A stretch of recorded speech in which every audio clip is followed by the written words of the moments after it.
नहमदुहु व नसल्ली अला रसूलिल करीम अम्मा बाद फ़ाऊज़ु बिल्लाहि मिनश शैतानिर रजीम बिस्मिल्लाहिर रहमानिर रहीम रब्बि इश्रह ली सदरी व यस्सिर ली अमरी वहलुल उक़दतम मिन लिसानी यफ़क़हू क़ौली रब्बि ज़िदनी इल्मा।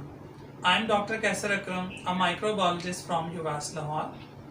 व्यूअर्स, मेरे आज के सेशन की 3 बुनियादी वजूहात हैं।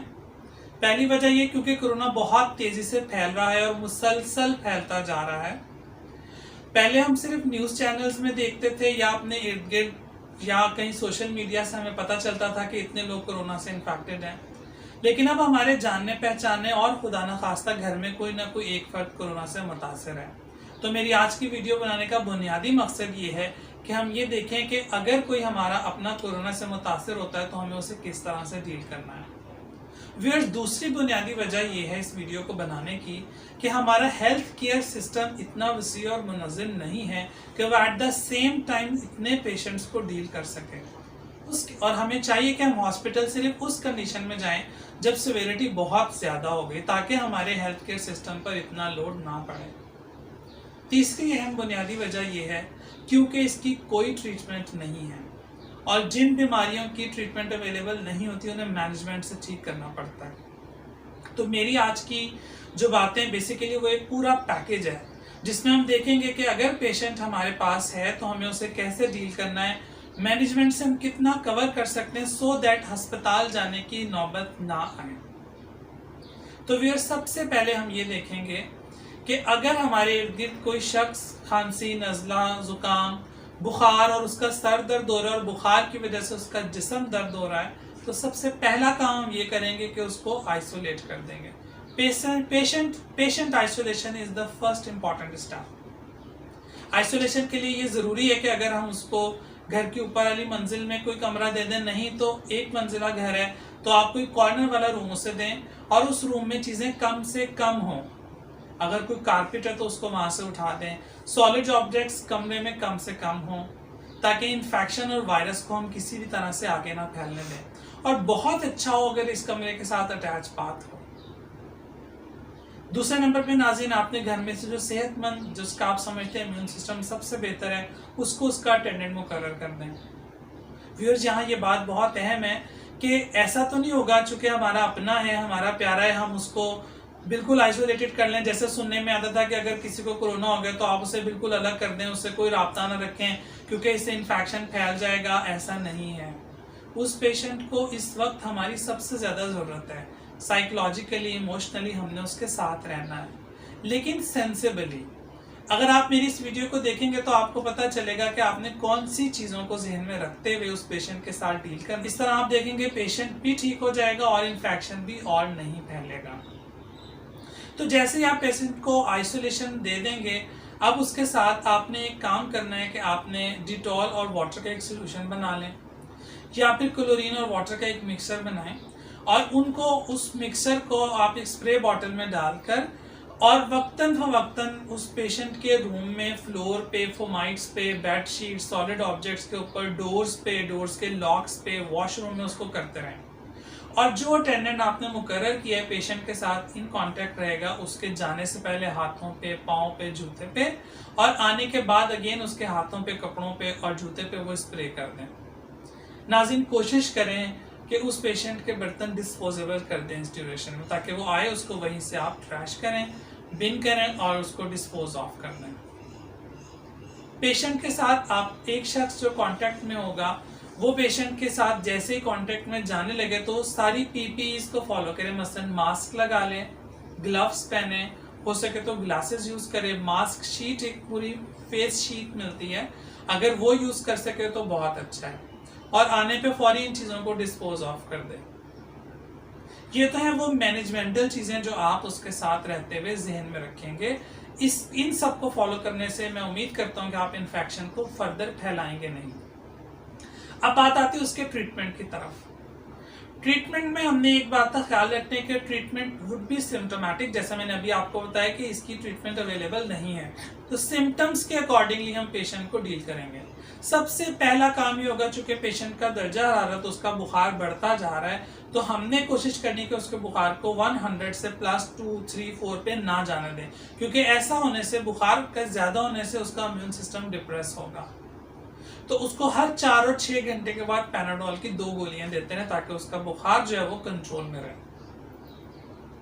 इसके बाद नाज़रीन दूसरे नंबर पे एजिथ्रोमाइसिन, मैं सिर्फ सॉल्ट का नाम लूंगा, मैं कोई ट्रेड नेम, मार्केट नेम नहीं लूंगा प्रोडक्ट का।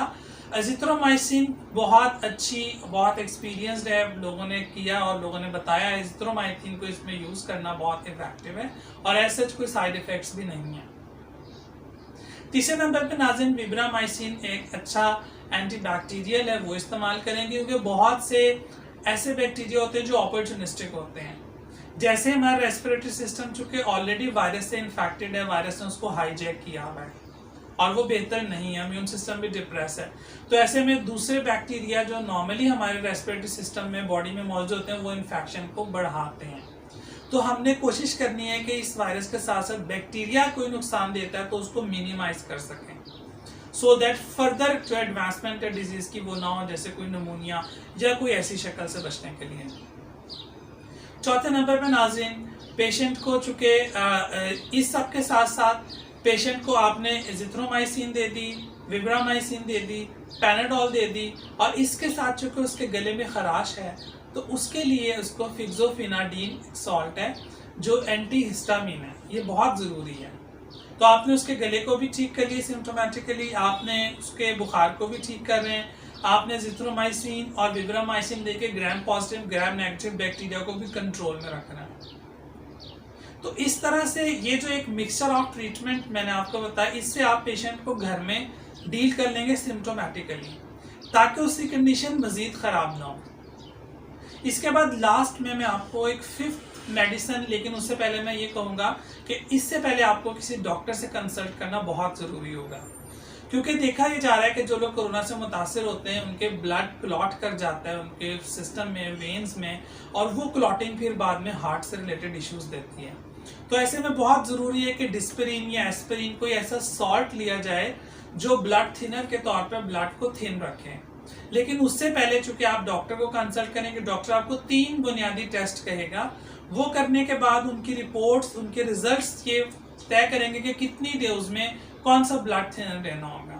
पहला टेस्ट सीबीसी है, वो करवा लेंगे तो ब्लड की पूरी केमिस्ट्री प्रोफाइल पता चल जाएगा। सेकेंडली सीआरटी एक test, C reactive protein test होता है, वो कर लें, या डी डाइमर टेस्ट है। इन टेस्ट के रिजल्ट से आपका जो फिजिशियन या डॉक्टर होगा नाजरीन, वो ये फैसला करेगा कि क्या आपको ब्लड थिनर लगना चाहिए और किस डोज में लगना चाहिए।